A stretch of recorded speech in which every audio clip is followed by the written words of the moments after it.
সুপ্রিয় দর্শক, আমন্ত্রণ জানাচ্ছি উন্নয়নে বাংলাদেশ অনুষ্ঠানে। দেশের সার্বিক উন্নয়ন, সমস্যা ও সম্ভাবনা তুলে ধরা হয় এই অনুষ্ঠানে। আপনাদের সাথে আছি আমি মানসুর। চলুন উপভোগ করি আজকের উন্নয়নে বাংলাদেশ।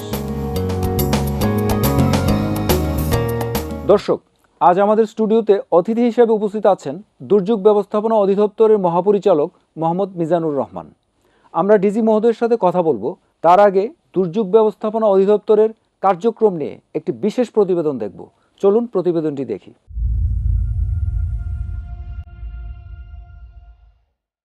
বাংলাদেশ একটি দুর্যোগ প্রবণ দেশ। জলবায়ু পরিবর্তনের পাশাপাশি ভৌগোলিকগত কারণে বাংলাদেশ পৃথিবীর দুর্যোগ প্রবণ অঞ্চল হিসেবে পরিচিত। দুর্যোগের হাত থেকে দেশ ও দেশের মানুষকে রক্ষা করতে জাতির পিতা বঙ্গবন্ধু শেখ মুজিবুর রহমান সর্বপ্রথম দুর্যোগে ঝুঁকি হ্রাসে উপকূলীয় এলাকায় বনায়নের কর্মসূচি গ্রহণ করেন। 1972 সালে বন্যা পূর্বাভাস ও সতর্কীকরণ কেন্দ্র চালু করেন।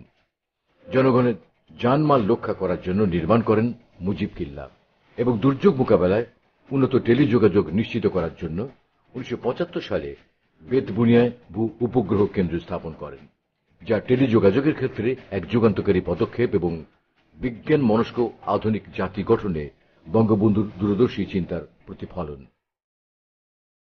তারই ধারাবাহিকতায় বঙ্গবন্ধু কন্যা মাননীয় প্রধানমন্ত্রী শেখ হাসিনার ঐকান্তিক প্রচেষ্টায় বঙ্গবন্ধু স্যাটেলাইট উৎক্ষেপণের মাধ্যমে আবহাওয়ার পূর্বাভাস প্রদান ও টেলিযোগাযোগ ব্যবস্থায় প্রভূত উন্নতি সাধিত হয়েছে। দুর্যোগে ঝুঁকি হ্রাসে নীতি কৌশল প্রণয়ন ও বাস্তবায়ন এবং সরকারি বেসরকারি উদ্যোগের ফলে জানমালের ক্ষয়ক্ষতি কমিয়ে আনার কারণে বাংলাদেশ আজ সারা বিশ্বে রোল মডেল হিসেবে সমাদৃত। আর এর স্বীকৃতিস্বরূপ জনসেবায় বিশেষ অবদানের জন্য জাতিসংঘ জনসেবা পদক 2021 অর্জন করে দুর্যোগ ব্যবস্থাপনা ও ত্রাণ মন্ত্রণালয়। মন্ত্রণালয়ের ঘূর্ণিঝড় প্রস্তুতি কর্মসূচি সিপিপির নারী ক্ষমতায়নের স্বীকৃতি হিসেবে এসডিজি অর্জনে জেন্ডার রেসপন্সিভ সেবা ক্যাটাগরিতে এই পদক পেয়েছে। 2041 সালের মধ্যে উন্নত বাংলাদেশ গড়তে হলে দুর্যোগ মোকাবেলায় অধিক গুরুত্ব দিতে হবে এবং সচেতন হতে হবে। আর সে লক্ষ্যে দুর্যোগ ব্যবস্থাপনা ও ত্রাণ মন্ত্রণালয়ের অধীন দুর্যোগ ব্যবস্থাপনা অধিদপ্তরের মাধ্যমে বেশ কিছু প্রকল্প বাস্তবায়ন করে যাচ্ছে। দুর্যোগ ব্যবস্থাপনা ও ত্রাণ মন্ত্রণালয় তথা দুর্যোগ ব্যবস্থাপনা অধিদপ্তরের এ ক্যাটাগরির অত্যন্ত গুরুত্বপূর্ণ একটি প্রকল্প হিসেবে 148টি উপজেলায় মুজিব কিল্লার নির্মাণ করা হচ্ছে। ঘূর্ণিঝড়, জলোচ্ছ্বাস ও ঝুঁকিগ্রস্ত মানুষদের নিরাপদ স্থানে ফিরিয়ে নেওয়ার জন্য উপকূলীয় অঞ্চলে 327টি ঘূর্ণিঝড় আশ্রয়কেন্দ্র নির্মাণ করা হয়েছে। বন্যাপ্রবণ ও নদী ভাঙন এলাকায় 230টি আশ্রয়কেন্দ্র নির্মাণ করা হয়েছে এবং 423টি বন্যা আশ্রয়কেন্দ্র নির্মাণের কাজ চলমান রয়েছে। চতুর্থ পর্যায়ে 1000টি আশ্রয়কেন্দ্র নির্মাণের উদ্যোগ নেওয়া হয়েছে। দুর্যোগকালীন সময় আশ্রয়কেন্দ্রে দ্রুত সরিয়ে নেওয়ার জন্য 24টি বন্যা ও দুর্যোগ প্রবণ জেলায় 60টি মাল্টিপারপাস অ্যাক্সেসিবল রেস্কিউ বোর্ড বিতরণ করা হয়েছে। নদী ভাঙন এলাকায় জেলা ত্রাণ গুদাম কাম দুর্যোগ ব্যবস্থাপনা তথ্য কেন্দ্র নির্মাণের অংশ হিসেবে 64টি জেলায় 66টি ত্রাণ গুদামের বিপরীতে 64টি ত্রাণ গুদাম নির্মাণ করা হয়েছে। দুর্যোগ সহনীয় বাসগৃহ নির্মাণ কর্মসূচির আওতায় এ পর্যন্ত 94,338টি বাসগৃহ নির্মাণ করে দেওয়া হয়েছে। দুর্যোগ ব্যবস্থাপনায় আগাম সতর্ক বার্তা অত্যন্ত গুরুত্বপূর্ণ। দুর্যোগের প্রাক্কালে রেডিও, টেলিভিশন ও মাইকিং এর মাধ্যমে প্রচারণার পাশাপাশি সার্বক্ষণিক দ্রুত ও অধিকতর কার্যকর পদ্ধতি হিসেবে টোল ফ্রি 1090 নম্বরে ইন্টারঅ্যাক্টিভ ভয়েস রেসপন্স IVR চালু করা হয়েছে। পাশাপাশি সারা দেশে প্রায় 32টি কমিউনিটি রেডিওর মাধ্যমে দেশের প্রত্যন্ত অঞ্চলে দুর্যোগের আগাম সতর্ক বার্তা প্রচার করা হয়ে থাকে। দুর্যোগ ব্যবস্থাপনা অধিদপ্তর বর্তমানে বন্যার আগাম সতর্কীকরণ ব্যবস্থার প্রচার ও উন্নয়নের জন্য কুড়িগ্রাম, গাইবান্ধা ও জামালপুর জেলার প্রভাতী প্রকল্পের সাব কম্পোনেন্ট 2.3 বাস্তবায়ন করেছে। এই প্রকল্পের মাধ্যমে বন্যার আগাম সতর্ক বার্তা সকল পর্যায়ে প্রচারের মাধ্যমে বন্যার ঝুঁকি হ্রাসে ভূমিকা পালন করবে। বাংলাদেশ শত শত নদী, খাল আর চরের দেশ। রাস্তা যেখানে শেষ, সেতু কালভার্ট সেখানে খুলে দেয় নতুন সম্ভাবনার দ্বার। পল্লী সড়কে সেতু কালভার্ট নির্মাণ শুধু পল্লী সড়ক উন্নয়নে ভূমিকা রাখে না, এই উন্নয়নের সাথে জড়িয়ে আছে কর্মসংস্থান, জীবিকা ও উন্নততর জীবনেরও অবলম্বন। তাছাড়া বন্যা জলোচ্ছ্বাসে দ্রুত পানি নামতে যেমন এই সেতু কালভার্ট গুরুত্বপূর্ণ ভূমিকা রাখছে, তেমনি জলাশয় বা খালের পানির প্রবাহ ঠিক রাখতেও সেতু কালভার্ট খুবই প্রয়োজন। দেশের গ্রামীণ রাস্তায় এ পর্যন্ত 27,544টি 15 মিটার দৈর্ঘ্য সেতু কালভার্ট নির্মাণ করা হয়েছে।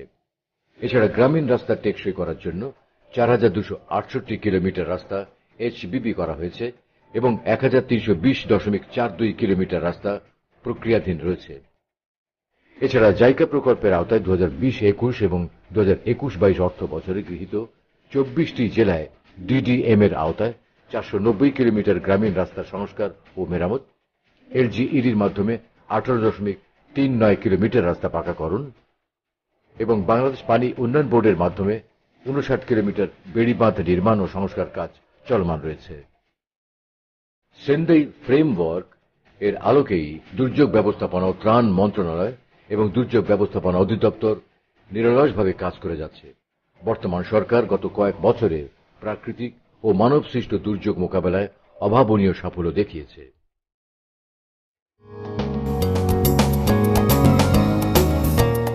দর্শক, আমরা এখন কথা বলবো দুর্যোগ ব্যবস্থাপনা অধিদপ্তরের মহাপরিচালক মোহাম্মদ মিজানুর রহমানের সাথে। স্যার, আমাদের অনুষ্ঠানে আপনাকে স্বাগত। আপনাদেরকে ধন্যবাদ। এটিএনএ সকল দর্শক শ্রোতা সকলকে আমি শুভেচ্ছা জানাচ্ছি। দুর্যোগ ব্যবস্থাপনায় সারা বিশ্বে বাংলাদেশ রোল মডেল, এটা কিভাবে সম্ভব হলো? আমরা যদি এদেশের মহান মুক্তিযুদ্ধের এবং স্বাধীনতা অর্জনের ইতিহাসটা একটা পর্যালোচনা করি, তাহলে এর পূর্বে আমাদের সবচেয়ে বড় দুর্যোগ ছিল আমরা শোষিত ছিলাম, পাকিস্তানের অধীন একটা শাসিত জাতি ছিলাম। সেই জাতিকে মহান মুক্তিযুদ্ধের মাধ্যমে জাতির পিতা বঙ্গবন্ধু শেখ মুজিবুর রহমান তার নেতৃত্বে আমরা স্বাধিকার অর্জন করেছি।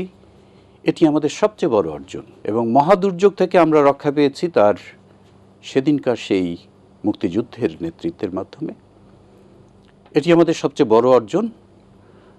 এই জাতিকে মাথা উঁচু করে চলার যে মন্ত্রে তিনি দীক্ষিত করেছেন, সেটি হচ্ছে আমাদের দুর্যোগ ব্যবস্থাপনার সবচেয়ে বড় হাতিয়ার। আমেরিকার পররাষ্ট্রমন্ত্রী হেনরি কিসিঞ্জার যে জাতিকে বলেছিল তলাবিহীন ঝুড়ি, সেই তলাবিহীন ঝুড়ি থেকে আজকে আমরা সারা বিশ্বে অনেক কিছুতে নাম্বার 1-এ চলে গেছি। তার মধ্যে যদি আমরা বলি, আজকে পৃথিবীর শান্তিরক্ষী বাহিনী পৃথিবীর বিভিন্ন দেশে যে ধরনের কনফ্লিক্ট আছে, জাতিগত দাঙ্গা এবং বিভিন্ন ধরনের, সেখানে শান্তিরক্ষী বাহিনীতে পৃথিবীতে নাম্বার 1 হচ্ছে বাংলাদেশ সেনাবাহিনীর। বাংলাদেশ 3 বাহিনীর সদস্যরা সবচেয়ে বড় অংশগ্রহণকারী।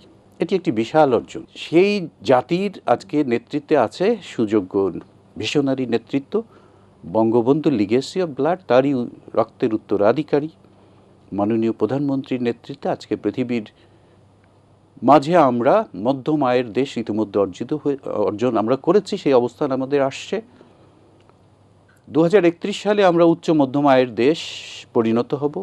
যদি করোনা মহামারীর বিষয়টা না হতো এবং এর পরবর্তীতে হচ্ছে অর্থনৈতিকভাবে ইউক্রেনের যুদ্ধ, তাহলে আমরা যে গতিতে দুর্বার গতিতে আগাচ্ছিলাম, তাহলে আমরা অনেক আগে 2041-এর আগেই একটা আরও শক্ত অবস্থানে চলে যেতাম। বাংলাদেশের শুধু দুর্যোগ নয়, আমাদের চিন্তা করতে হবে সোশিও এবং রাজনৈতিক প্রেক্ষাপটগুলো। এই দেশের মানুষের সোশ্যাল বন্ডেজ, পারিবারিক বন্ডেজ পৃথিবীর খুব কম দেশই এরকম আছে। মহান মুক্তিযুদ্ধে ঝাঁপিয়ে পড়েছিল দেশের সাধারণ মানুষ, একটা জনযুদ্ধ ছিল। সেখানে সর্বস্তরের মানুষ এবং সকল স্তরেই এই মুক্তিযুদ্ধকে সমর্থন করে কতিপয় রাজাকারবাদে সবাই কিন্তু এই দেশে কাজ করেছে মুক্তিযুদ্ধের জন্য। সেই রকম একটা সংগ্রামী জাতি, যারা জীবনের বিনিময়ে, রক্তের বিনিময়ে অকুতোভয় ছিল, সেই জাতি দুর্যোগ, সকল দুর্যোগকে মোকাবেলা করতে পারে বলে আমি বিশ্বাস করি। বাংলাদেশ পৃথিবীর অন্যান্য দেশেও দুর্যোগের তাদের পাশে দাঁড়াবার অনেক রেকর্ড আছে। অতি সম্প্রতি তুরস্কে যে ভয়াবহ ভূমিকম্প হলো, ঠিক পরের দিনই মাননীয় প্রধানমন্ত্রী আমাদের মাননীয় প্রতিমন্ত্রী মহোদয়কে নির্দেশনা দিয়েছে। তার নির্দেশনার আলোকে আমরা তুরস্কে শুকনা খাবার, কম্বল এবং সবচেয়ে জরুরি যেটি হচ্ছে আমরা তাঁবু প্রেরণ করেছি। এটি তাদের বিশাল উপকারে লাগবে, কারণ আপনারা জানেন যে গৃহহীন মানুষজনের জন্য এখন এই মুহূর্তে শীতের মধ্যে সবচেয়ে বড় এরপরেই কিন্তু তারা আবার আমাদের কাছে, আমরা 2000 তাঁবু পাঠিয়েছি, এটি খুব ভালো মানের তাঁবু আমাদের স্টকে ছিল, আমরা সেটি পাঠাতে পেরেছি।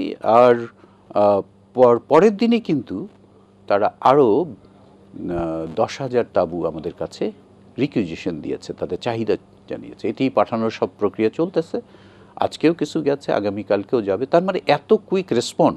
বাংলাদেশ কিন্তু শুধু এখানে নয়, নেপালে যখন ভূমিকম্প হয়েছে সেখানে আমাদের বাংলাদেশ সহায়তা পাঠিয়েছে। পাকিস্তানে বন্যার পরে আমরা পাঠানোর জন্য সব প্রস্তুতি নিয়েছিলাম। সব মিলে বাংলাদেশের কিন্তু এই অর্জন শুধু নিজের দেশ না, এটা বাংলাদেশের সম্মানকে বিশ্বের মাঝে, বিশ্বের অন্যান্য দেশের কাছে অনেক উচ্চ অবস্থান দিয়েছে। যে সম্প্রতি যে তুরস্কে যে ভূমিকম্প হলো এবং অনেক প্রাণহানি হয়েছে, তো বাংলাদেশের সাধারণ মানুষের মধ্যে কিন্তু একটা বিশাল আতঙ্কের সৃষ্টি হয়েছে। তো এই যে বাংলাদেশের মানুষের জন্য যদি কোনো কারণে ভূমিকম্প বা এই ধরনের কোনো ইনসিডেন্ট ঘটে, তো সেই জায়গাটা থেকে দুর্যোগ ব্যবস্থাপনা অধিদপ্তর বা দুর্যোগ ব্যবস্থাপনা ত্রাণ মন্ত্রণালয়ের কী ধরনের সক্ষমতা বা কী ধরনের পরিকল্পনা রয়েছে? আপনি সময় উপযুক্ত একটা প্রশ্ন করেছেন, যেটি হচ্ছে তুরস্কের এই ভূমিকম্পটা, এটি আমাদের একটা ওয়েক আপ কল, আমাদের জন্য, আমাদের ঘুম ভাঙানো, আমাদের আরও সচেতন করার জন্য একটি বড় ভূমিকা রাখবে। ভূমিকম্পের জন্য আমরা বাংলাদেশের যে প্রস্তুতিটা আছে সেটি হচ্ছে প্রায় শহরগুলোতে আমাদের রেজিস্ট্রিকৃত 46,000 প্রশিক্ষিত ভলান্টিয়ার্স আছে। আমাদের এটা আরও বাড়ানোর 60,000-এর উপরে নেওয়ার একটা আছে। বাংলাদেশ সরকার ভূমিকম্প সহনশীল আধুনিক বিল্ডিং বানানোর জন্য বিল্ডিং কোড করেছে, এবং এই বিল্ডিং করার জন্য কীভাবে ভূমিকম্পকে আমরা অ্যাবজর্ব করতে পারি আমাদের একটা মাত্রা পর্যন্ত, উচ্চ মাত্রায়, সেই ধরনের প্রযুক্তি দিয়ে এবং বিল্ডিংগুলোকে অনেকগুলো শর্ত দিয়ে সেগুলো বানানোর। যারা এটা মেনে চলবে অবশ্যই তারা ভূমিকম্পের দিক থেকে নিরাপদ থাকবে। এখন প্রশ্ন হচ্ছে বাংলাদেশ ভূমিকম্প জোনের, এটাকে 4টা জোনে এখন ভাগ করা হয়। বাংলাদেশের বিশেষ করে সিলেট এবং চট্টগ্রাম অঞ্চলটি ভূমিকম্পের ঝুঁকিপূর্ণ এলাকা। এছাড়া ডাউকি ফল্টের পাশে আমাদের হালুয়াঘাট, আরও কয়েকটা অঞ্চল আছে, টাঙ্গাইল সহ। ভূমিকম্প যে কোনো সময় ঘটতে পারে। আমি যখন প্রথমে একটা প্রশিক্ষণে জেনেছি যে পৃথিবীতে প্রতিদিন প্রায় 6,000-এর মতো ভূমিকম্প হয়। এখন এটার কোনোটার মাত্রা আছে খুবই অল্প, আবার বছরে বেশ কয়েকটা বড় ধরনের ভূমিকম্প হয়। হ্যাঁ, ভূমিকম্প পৃথিবীর অন্যান্য দেশের মতো বাংলাদেশেও যে কোনো সময় ঘটতে পারে। এখন কথা হচ্ছে যে আমরা কতটুকু প্রস্তুত। প্রথমত বলি যে আমার যেটা আত্মবিশ্বাস সেটি হচ্ছে বাংলাদেশের মানুষ অতীতের তুলনায় অনেক বেশি রেজিলিয়েন্ট। স্বাধীনতার পূর্বের যদি ঘটনা বলি, একটা দুর্যোগের একটা ঘটনা আপনাকে বলি, সেটা হচ্ছে যে ভোলার একটা মহাপ্রলয়, একটা 5 ক্যাটাগরির সাইক্লোন হয়েছিল, ভোলা সাইক্লোন নামে সেটা পরিচিত। সেখানে 1970 সালে, জাস্ট আমাদের স্বাধীনতা যুদ্ধের অল্প আগে। সেখানে কিন্তু আমাদের এই 5 ক্যাটাগরির একটা দুর্যোগে, ঘূর্ণিঝড়ে আমাদের মৃতের সংখ্যা অফিসিয়ালি বলা হয় 1 মিলিয়ন, মানে 10 লাখের উপরে। এত বড় একটা লস হয়েছিল সেই সময়। এর পরবর্তীতে আমাদের অনেকগুলো ঘূর্ণিঝড় হয়েছে, সিডোর থেকে শুরু করে আইলা, তারপর অন্যান্য সব কয়টাই কিন্তু আমাদের এই মাত্রাটা কমে এখন এমন অবস্থায় এসেছে যে এইটা আমরা 2 ডিজিট 3 ডিজিটের মধ্যে এনেছি, এবং সরকারের লক্ষ্যমাত্রা হচ্ছে এটা 1 ডিজিটে নিয়ে আসা, এবং সেটা হচ্ছে নিয়ার টু জিরো। আপনারা জানেন যে রানা প্লাজা যখন ঘটনা ঘটেছে, আমাদের সাধারণ মানুষ কিন্তু ভলান্টিয়ার হিসেবে কাজ করেছে। বাংলাদেশের যে কোনো একটা অগ্নিকাণ্ডের দুর্ঘটনা ঘটলে আমাদের মানে প্রশিক্ষিত ফায়ার ব্রিগেডের তুলনায় সাধারণ মানুষের সেটা করার জন্য কমিউনিটি ইনভলভমেন্ট, তা আমরা কিন্তু সেই কমিউনিটি ইনভলভমেন্টের প্রক্রিয়াই আমরা সবসময় ফলো করি। আমাদের বাংলাদেশের সরকারিভাবে 2টি দিবস, একটা হচ্ছে 10 মার্চ আমরা জাতীয় দুর্যোগ প্রস্তুতিমূলক দিবস, এটা পালন করি। এই দিবসে আমরা স্কুল, কলেজ এবং বিভিন্ন জায়গায় আমরা মহড়া করি, প্রচারণা করি, লিফলেট থেকে শুরু করে পোস্টার, এগুলোর মাধ্যমে সর্বস্তরে আমরা সচেতনতা তৈরি করি, সেমিনার করি, বিভিন্ন মিডিয়াতে, সোশ্যাল মিডিয়াগুলোতে আমরা এটি প্রচারণা করি যে কার কী করণীয়। সেই হিসাবে আমি মনে করি যে আমাদের যে সমস্ত পুরাতন ভবনগুলো আছে যেগুলো ঝুঁকিপূর্ণ, সেগুলো ভাঙার জন্য উদ্যোগ নেওয়া দরকার। কিছু কিছু এলাকায় সেগুলো ভাঙা হচ্ছে, আগামীতে একটা ড্রাইভ দেওয়া দরকার এবং কঠোর হওয়া দরকার। কারণ সরকার তো ব্যবস্থা নিবেই, কিন্তু যারা এই ভবনগুলোতে বসবাস করে, যারা ঝুঁকিপূর্ণ অবস্থায় বসবাস করেন, একটু সস্তা ভাড়ায় তিনি মনে করেন, কিন্তু তার সন্তানগুলো হারালে তিনি যদি নিজের প্রাণটা যায়, সেটা কিন্তু তাকে ভাবতে হবে যে তাকে ঝুঁকিপূর্ণ ভবনে কম দাম ভাড়া হলেও সেখানে থাকা যাবে না। জি, আপনি একটু আগে বলছিলেন যে 10ই মার্চ জাতীয় দুর্যোগ প্রস্তুতি দিবস, তো এই দিবসকে কেন্দ্র করে দুর্যোগ প্রস্তুতিমূলক বা এই যে সাধারণ জনগণকে অ্যাওয়্যার করা বা সম্প্রীতি করা, এই ধরনের কি কি কার্যক্রম আপনারা গ্রহণ করেছেন? তো আপনারা জানেন বাংলাদেশের প্রশাসনিক এরিয়াতে জেলাগুলো জেলা প্রশাসক, উপজেলা নির্বাহী অফিসার, এবং সেখানে প্রত্যেকটা টায়ারে ইউনিয়ন পর্যায় পর্যন্ত আমাদের দুর্যোগ প্রশমনের বিষয়ে কমিটি আছে। এই কমিটিগুলোকে আমরা অ্যাক্টিভেট করি এই দিবসগুলোতে। তারা বসবে, তারা কি করণীয়, তারা নিজেদের মধ্যে বোঝাপড়া করবে কমিউনিটির মধ্যে। আমাদের প্রত্যেক স্তরেই আমাদের যেহেতু প্রশাসনিকভাবে এখন অনেক তরুণ কর্মকর্তা, জেলা প্রশাসক, উপজেলা নির্বাহী অফিসার, তারা দেশকে ভালোবাসেন। অতীত দিনের কর্মকর্তাদের মতো তাদের মানসিকতা না, তাদের মাইন্ডসেটটাই হচ্ছে মানুষকে সেবা করার। তারপরে দুর্যোগকালীন সময় আপনারা জানেন, যেহেতু বাংলাদেশের আর্মস ফোর্স ডিভিশন, তার মানে হচ্ছে আমাদের 3 সেনাবাহিনী সহ বিমান বাহিনী, নৌবাহিনী, এই 3টা ফোর্সই কিন্তু ইন এইড টু সিভিল পাওয়ার, এটি আমাদের আইনের মধ্যে বলা আছে। তারা সেই অনুযায়ী আমাদের জেলা প্রশাসন, এই যে আইনের কথা বললেন, যেটা দুর্যোগ ব্যবস্থাপনা আইন 2012, আর আরেকটি রয়েছে standing order on disaster management বা এসওডি যেটাকে আমরা বলি। তো এসওডির আলোকে এই যে গভর্নমেন্ট ডিপার্টমেন্ট বা প্রাইভেট অর্গানাইজেশনগুলো যে কোনো দুর্যোগে কিভাবে ভূমিকা রাখে, এই যে মেকানিজমটা কি অ্যাকচুয়ালি? আপনি খুব ভালো বলেছেন। পৃথিবীর বহু দেশে কিন্তু দুর্যোগ সংক্রান্ত এরকম আইন নাই। সেখানে আমাদের একটা 2012 সালের একটা দুর্যোগ ব্যবস্থাপনা সংক্রান্ত ডিজাস্টার ম্যানেজমেন্ট রিলেটেড একটা আইন আছে। এটিতে সুনির্দিষ্টভাবে বলা আছে। আইনে সব কথা যেগুলো বলা না থাকে সেগুলো আবার স্ট্যান্ডিং অর্ডার এসওডির মাধ্যমে ক্লিয়ার বলা আছে। সেখানে আমাদের ইউনিয়ন পর্যায়ের কমিটিগুলো কিভাবে কাজ করবে, আমাদের জনপ্রতিনিধি সেখানে আছে, ইউনিয়ন চেয়ারম্যান এবং তার কমিটি আছে, তারা কিভাবে কাজ করবে সেটি বর্ণনা করা আছে। আমাদের উপজেলায় কমিটি আছে, অন্যান্য সরকারি দপ্তরগুলোর কর্মকর্তারা সেখানে ইনভলভ আছে। আমাদের জেলা লেভেলের সেম আছে, ন্যাশনাল লেভেলে আছে, এবং মাননীয় প্রধানমন্ত্রী হচ্ছেন সর্বোচ্চ চেয়ার করেন। সব মিলে প্রশাসনিক চ্যানেল, রাজনৈতিক চ্যানেল, যে কোনোভাবেই আমরা সমাজের সর্বনিম্ন স্তরে এই মেসেজগুলো পৌঁছাতে সক্ষম হই। ফলে বাংলাদেশের এটি একটা বিশাল শক্তি দুর্যোগ মোকাবেলার। আর আমি ব্যক্তিগতভাবে মনে করি দুর্যোগ ব্যবস্থাপনা করা, দুর্যোগ মোকাবেলা করা শুধু নিরবিচ্ছিন্ন আলাদা কোনো বিষয় নয়, দেশের সার্বিক উন্নয়নের সঙ্গে এটি সম্পৃক্ত। আগের দিন এক সময় ছিল শুধু রিলিফ নিয়ে পৌঁছানোই হতো দুর্যোগ ব্যবস্থাপনা। এখন দুর্যোগের পূর্বে আমরা গ্রামীণ রাস্তাঘাটকে পাকা করছি, যেখানে মাটির রাস্তা আছে সেখানে আমরা ইট বিসি এইচবিবি রাস্তা করছি। ফলে যে কোনো মানুষ দুর্যোগকালীন সময়ে নিরাপদ আশ্রয় খুব দ্রুততম সময়ে পৌঁছাতে পারবে। এটি কিন্তু একটা বড় অর্জন। দুর্যোগ ব্যবস্থাপনায় ভবিষ্যতে কি ধরনের পরিকল্পনা রয়েছে যেটা সাধারণ মানুষ আরও অনেক বেশি উপকৃত হবে? আমরা যদি আমাদের পুরাতন ভবনগুলোকে রেট্রিফিকেশন করি, যেগুলো আর সংশোধন করা যাবে না সেগুলোকে ভেঙে ফেলে আমরা রেজিলিয়েন্ট বিল্ডিং কোড মেনে যদি আমরা নতুন বিল্ডিংগুলো করতে পারি। আপনারা জানেন যে আমাদের অনেক স্কুলগুলোকে আশ্রয়কেন্দ্র করা হয়েছে, সেগুলো একই স্থাপনাগুলোকে আমরা মাল্টি ইউজে করতে পারবো। ভূমিকম্প হলেও সেখানে আশ্রয়কেন্দ্র করা যাবে, সেগুলো আধুনিক বিল্ডিং অনেকগুলো। তারপরে ব্যক্তিগত বিল্ডিংগুলো এখন যারা করছে, যাদের আর্থিক সামর্থ্য আছে, সেখানে তারাও কিন্তু বেশ ভালো মানের বিল্ডিং করছে। কাউকে প্যানিক না হওয়ার জন্য আমি বলি, তাদেরকে অনুরোধ করি, নিজের ভিতরের শক্তিগুলো জাগিয়ে তুলুন। আমরা যেখানে অবস্থান করি, ভূমিকম্পের বিষয়ে কিছুটা প্যানিকে অনেক মানুষ মারা যায়, আতঙ্কে। সেই আতঙ্কগ্রস্ত না হওয়ার জন্য বলি, আত্মবিশ্বাস রাখুক। আমরা যেহেতু এই অঞ্চলে আমাদের দেশের মানুষ অত্যন্ত ধর্মপ্রাণ, আমরা মহান রব্বুল আলামিন আল্লাহর কাছে আমাদের নিরাপদের জন্য, কারণ তিনি ছাড়া পৃথিবীর মহা উন্নত দেশও কিন্তু এই বড় ধরনের ভূমিকম্পের প্রস্তুতি নিয়ে কিছু করতে পারে না। আজকে যে তুরস্কের কথা বলেন, এরা কিন্তু ভূমিকম্পে আমেরিকা জাপানের পরেই মোটামুটি অবস্থানে তাদের পূর্বাভাস দেওয়ার, কিন্তু পূর্বাভাস দেওয়ার পর সুযোগ কোথায় থাকলো?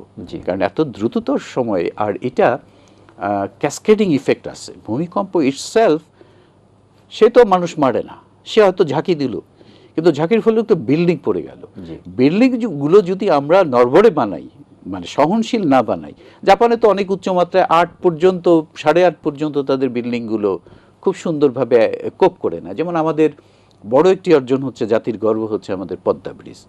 আপনারা জেনে খুশি হবেন যে পদ্মা ব্রিজ 8 মাত্রার উপরেও ভূমিকম্প সহনশীল করে তৈরি করা হয়েছে। তো এই যে আমাদের অগ্রগতি প্রযুক্তিগত দিক থেকে, আমাদের সারা বিশ্বের আধুনিক প্রযুক্তিগুলোকে আমরা অ্যাবজর্ব করে আমাদের নিজেদের মধ্যে যদি এগুলো করতে পারি, আমাদের নতুন স্ট্রাকচারগুলোকে সহনশীল অবস্থায় নিতে পারি। এই যে প্রযুক্তির কথা বললেন, দুর্যোগ এবং অগ্নি নির্বাপনে বা এই ধরনের দুর্যোগকালীন সময় আমরা অনেক সময় দেখতে পারি যে অত্যাধুনিক প্রযুক্তি বা অত্যাধুনিক যন্ত্রপাতির কারণে অনেক সময় উদ্ধার কার্যক্রম অনেকটা ব্যাহত হয়। তো এই ধরনের অত্যাধুনিক যন্ত্রপাতি কেনা বা এই ধরনের সরঞ্জামাদি কি বাংলাদেশে রয়েছে, বা এই ব্যাপারে আপনাদের কি পরিকল্পনা? আপনি ঠিকই বলেছেন। একসময় বাংলাদেশের 3-4 তলার উপরে ফায়ার ব্রিগেডের হাতে মই ছিল না, কিন্তু আমাদের দুর্যোগ ব্যবস্থাপনা মন্ত্রণালয়ের মাধ্যমে আমরা কিন্তু তাদেরকে এখন 20 তলার উপরে ল্যাডার, যেটা বলে এরিয়াল ল্যাডার, অ্যান্ড সেগুলো কিন্তু আমরা কিনে দিয়েছি। অনেক দামি এগুলো, আমরা বেশ কয়েকটা কিনে দিয়েছি। আমাদের ভূমিকম্পের আগে একটি মাত্র মানে সিসমিক অবজারভেটরি একটা ছিল, সেখানে আজকে আমাদের 10টা অবজারভেটরি আছে। আপনার অধিদপ্তরে একটা খুব ইম্পর্টেন্ট প্রজেক্ট রয়েছে, যেটা সেতু কালভার্ট প্রকল্প। যে প্রকল্পের মাধ্যমে গ্রামীণ অর্থনীতি প্লাস দুর্যোগকালীন সাধারণ মানুষ যাতে নিরাপদে আশ্রয়স্থলে যেতে পারে, এটা খুব সহায়ক একটা ভূমিকা পালন করে। তো এই প্রকল্পটা আপনার অধিদপ্তরে কিভাবে কার্যক্রম পরিচালনা করছে এবং এটা বৃদ্ধির ব্যাপারে আপনার কি কোনো পরিকল্পনা রয়েছে কিনা? আমাদের মাননীয় প্রধানমন্ত্রী শুধু শহরের মানুষের জন্য মহাসড়ক বড় কিছু করবেন এগুলি শুধু করেন না, তার নজর সাধারণ কৃষকদের জন্য এই যে চলাচলের গ্রামীণ রাস্তাগুলো সেগুলোকে ভালো করা, সেগুলোতে যে সমস্ত খাল আছে সেইগুলোতে ব্রিজ কালভার্ট তৈরি করে দিয়ে এবং এইচবিবি রাস্তার মাধ্যমে এটা উপজেলার সঙ্গে কানেক্টিভিটি তৈরি করা, এটি আমাদের গ্রামীণ অর্থনীতিতে বিশাল কাজ করবে। এইটি গ্রামীণ অর্থনীতি, গ্রামীণ সমাজনীতিকে বিশাল একটা পজিটিভ ভূমিকা রাখবে। তিনি সেই দিকে নজর দিয়েছেন। আমাদের গ্রামগুলোতেও প্রচুর পরিমাণে মুজিব কেল্লা তৈরি করা হচ্ছে, সেগুলো আধুনিক, সেখানে শিশু নারী সকলের জন্য চাহিদা মাফিক আমাদের রুমগুলো আলাদা করা হয়েছে, আধুনিক টয়লেটের ব্যবস্থা করা আছে, সেখানে নিরাপত্তার বিষয়গুলো ওই কমিটির মাধ্যমে সেগুলো কার কী দায়িত্ব সেখানে করা আছে। তো করা হচ্ছে, এটি একদিনের বিষয় না, গ্র্যাজুয়ালি এটা সরকার করছে। এই যে আপনি বললেন যে বিভিন্ন প্রকল্প যেটা দুর্যোগ ব্যবস্থাপনায় অনেক বেশি ভূমিকা রাখছে এবং উন্নয়নের সাথে এটা অনেকটা সম্পৃক্ত, এই প্রকল্পগুলো বাংলাদেশ সরকারের ভবিষ্যতে টিকিয়ে রাখার জন্য আপনার অধিদপ্তর ভবিষ্যতের কর্মপরিকল্পনা কি রয়েছে? অধিদপ্তরের আওতায় 12টি প্রকল্প চলমান আছে। তার মধ্যে আপনি যেগুলো বললেন, মাটির রাস্তা করা, বড় যেগুলো যেখানে ভালো মাটির রাস্তা নেই, পূর্বে গঠিত যে সমস্ত মাটির রাস্তা সেখানে এইচবিবি দিয়ে ইট বিছানো হচ্ছে, গ্রামীণ রাস্তাকে কালভার্টগুলোকে নতুন করা হচ্ছে। আর শুধু একটা ডিপার্টমেন্টের কাজ না তো, এলজিডি আমাদের স্থানীয় সরকার প্রকৌশলী বিভাগ যারা আছে তারাও গ্রামীণ রাস্তাগুলোকে পাকা করছে। তো এটি আমাদের বিশাল অর্জন, একটা নেটওয়ার্ক, আমাদের রোড নেটওয়ার্ক কানেক্টিভিটি অনেক ভালো। যেহেতু দুর্যোগ ব্যবস্থাপনা অধিদপ্তরের আমার সহকর্মী সহ আমাকে দুর্যোগকালীন সময়ে নির্ঘুম থাকতে হবে, যে কয়দিন থাকা লাগে সেই পরিশ্রম করার জন্য তাদেরকে আমি মানসিক প্রস্তুতি দিচ্ছি। কারণ আপনারা জানেন মাননীয় প্রধানমন্ত্রী শেখ হাসিনা যে কোনো দুর্যোগে নিজে কিন্তু নির্ঘুম থাকেন, রাত জাগেন, তিনি আল্লাহর কাছে প্রার্থনা করেন দেশ জাতিকে এই দুর্যোগ থেকে উদ্ধার করার জন্য। তিনি নিজে নির্দেশনা দেন সকল কর্মকর্তাকে যে কিভাবে তারা অ্যাক্টিভেট হয় এবং তাদেরকে সবাইকে জাগ্রত রাখেন, কাজগুলো করার, জনগণের পাশে পাঠান। সারা বছরই তিনি এরকম নির্দেশনাই দেন যে কোনো দুর্যোগে কর্মকর্তারা থাকবে সক্রিয় এবং প্রোঅ্যাক্টিভ। তো এই প্রোঅ্যাক্টিভের মাধ্যমেই আমার এই ডিপার্টমেন্ট এবং তাদের যে সমস্ত দাবি দাওয়া আছে বা তাদের পেশাগত উন্নয়নের জন্য আমি সেই দিকে নজর দিচ্ছি। এই অধিদপ্তরের সাংগঠনিক এবং পেশাগত উন্নয়নের জন্য অবশ্যই আমি আমার ভূমিকা রাখব। এটিএন বাংলার দর্শকদের জন্য দুর্যোগ ব্যবস্থাপনায় কোনো মেসেজ যদি থাকে বা তাদের যে কোনো দুর্যোগে নিজেকে কিভাবে সুরক্ষা করবে, এই ব্যাপারে যদি আপনার কোনো পরামর্শ থাকে আপনি আমাদের দর্শকদের উদ্দেশ্যে কিছু বলতে পারেন। বাঙালি সাহসী জাতি, আত্মবিশ্বাসে তাকে বলিয়ান হতে হবে কোনো দুর্যোগকালীন কোনো সময়ই সে প্যানিক হবে না, তার নিজের বুদ্ধিমত্তাকে সক্রিয় রাখার জন্য শান্তভাবে থাকবে। আর করণীয়র বিষয়ে যথেষ্ট ইউটিউবে অনেক ধরনের আধুনিক টিটবিটস আছে কি কি করতে হবে। একটা বাড়িতে নিরাপদ জায়গাগুলো, জোন, কোন এলাকায় থাকলে সে নিরাপদ থাকবে, শক্ত টেবিল খাট কোথায় কীভাবে সে আশ্রয় নিলে, তারপরে কিছু পানি, শুকনা খাবার এটি একটা কর্নারে রাখতে পারেন। একটা নিশান, মানে সে যদি আটকাই পড়ে যায়, অথবা একটা হাতুড়ি বা কোনো একটা শক্ত জিনিস, যাতে সে আটকা পড়ে গেলে ভাঙা বিল্ডিংয়ে, সে যাতে, যেটা আমাদের রানা প্লাজায় হয়েছিল, সে যাতে অন্যকে সংকেতটা দিতে পারে। এই ধরনের ছোটোখাটো কিছু কিছু বিষয় তাকে অবশ্যই সবাইকেই রাখতে হবে, যাতে বিপদের দিনে, আর সবচেয়ে যে বিষয়টা হচ্ছে বিপদের দিনে সাহস হারালে চলবে না, মনোবল শক্ত থাকতে হবে। এটি হচ্ছে তাদের সবচেয়ে বড় ইয়ে। আর এই মনোবল অর্জনের জন্য আমাদের মহড়াগুলো করতে হবে। আর জীবন তো যার যার তার জীবন, সরকারের উপর সব দায়িত্ব দেওয়ার কিছু নেই, সারা বিশ্বে কোনো কোথাও এরকম কিছু নেই। সরকার তার করণীয় করবে, আর করণীয় সম্পর্কে নলেজ নিতে হবে, সারা বছর নলেজ নিতে হবে। সেই নলেজ নিয়ে আমাদেরকে দুর্যোগ মোকাবেলা করতে হবে।